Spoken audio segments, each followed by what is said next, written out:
Hey everybody, I hope you're doing well. It's Lane here with MetaShackle. Get a little glimpse of this picture I made for you. I call this the shitcoin graveyard. And as the months and years go by, you're going to see pretty much every one of these shitcoins inducted into the shitcoin graveyard. Each and every one of these coins is complete shit, and they will all go the way of the dinosaur, pretty much. I mean, if you look at USDC and USDT, they're fiat digital currencies, essentially. If a gold-backed or commodity-backed stable coin came along like the one XRP's working on right now, that would pretty much make these worthless. Can you look over here? We got Luna. Shit, that went bust a couple years ago. Solana has an infinite supply. You can make as many of these as you want, even though the price is high, and it's actually listed higher right now than XRP is. It can be printed into oblivion. ADA basically has no function that serves any purpose that's worthwhile in the new digital currency, the new digital era.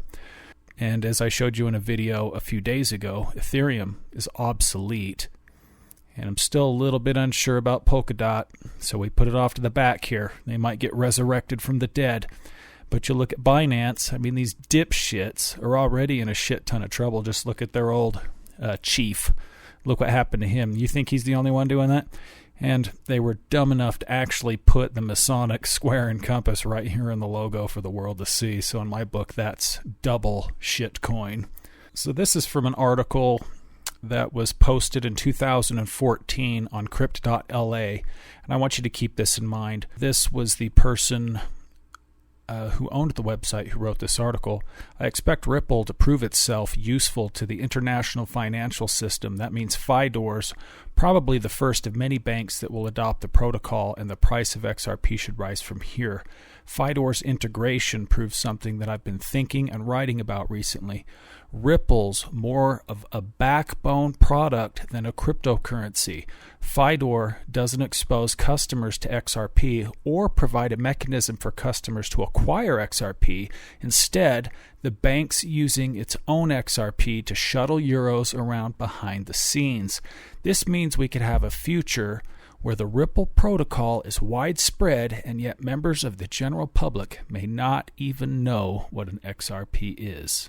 And I would add to that, or if they're even using it.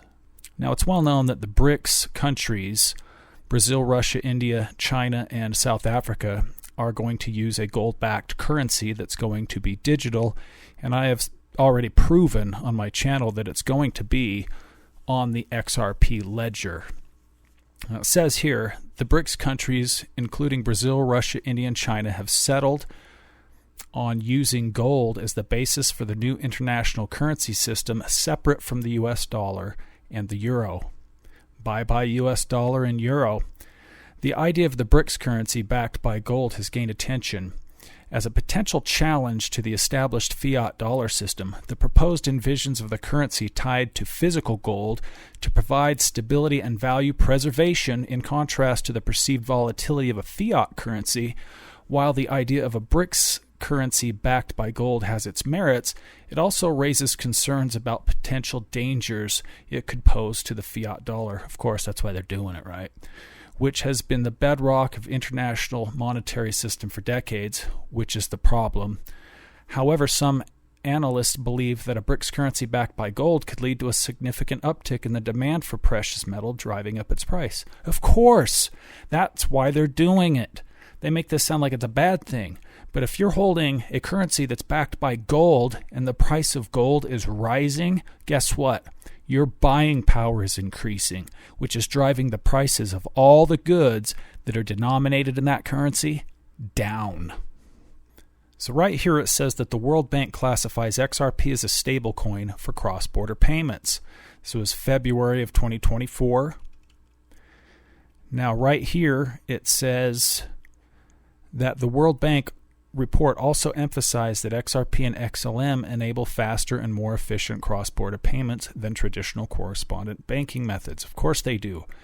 And right here it says, based on this premise, the World Bank identifies only two, out of all the cryptos on this planet, two virtual assets that they believe fall into the stablecoin category. Ripple's cross-border payment currency, XRP, and the native asset of Stellar Network, XLM, which is a fork of XRP. Remember, the person who started Stellar was one of the founders of Ripple. Now, this is something I wanted to show you. This is speaking of the XRP stablecoin that was just recently announced. The launch of the stablecoin has been dictated by Ripple's assessment of the stablecoin market dynamics and regulatory environment that have defined the stablecoin market over the past few years. Garlinghouse brought examples of depegging cases in which major stablecoins, such as USDT by Tether or USDC by Circle, which raised concerns over the stability and reliability of these digital currencies. So they're not pegged to the dollar, and they're not backed by anything, and they have no proven reserves. So just like the dollar would crash and completely fail if the BRICS currency had a gold-backed currency that could be transferred across borders within 4 seconds, unbelievable speed, what do you think is going to happen to USDC and USDT if there's a stablecoin that's backed by commodities? Well, it's probably going to cause these to fail. Here's another thing you've probably never heard of. Ripple Singapore. What's that say? Gold and silver in your wallet.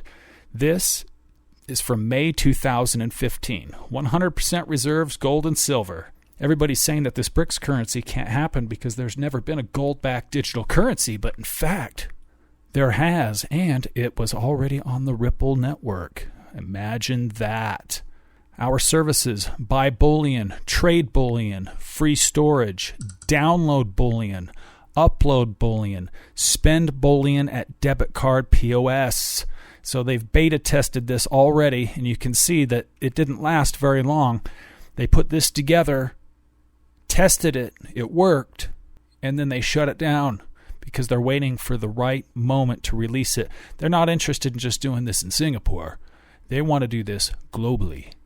So under that same website, it says right here, what is XAU? 1 XAU, the right to redeem 1 troy ounce of 999 pure investment grade gold. The XAU balance is issued to your Ripple wallet by the Ripple Singapore, are denominated in troy ounces of PMI eligible gold only. What's XAG? 1 XAG, the right to redeem 1 troy ounce of 49 pure investment grade silver. The XAG balance issued to your Ripple wallets by Ripple Singapore are denominated in troy ounces of PMI eligible silver only. What's XPT? 1 XPT, the right to redeem 1 troy ounce of 49 pure investment grade platinum. Same circumstances. Down here it says, can I trade my XAU and XAG for other currencies? Yes.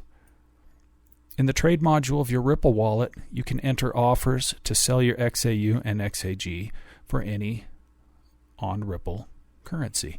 So this means that if you're holding these coins, that you're holding a gold-backed currency, and you can exchange Ripple or any currencies that exchange on the XRPL for these.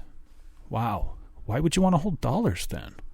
And as you can see right here, if you've watched my other videos, then you know what the IRBA is. International Ripple Business Association.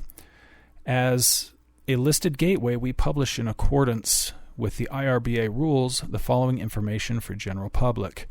So they're absolutely legitimate, period.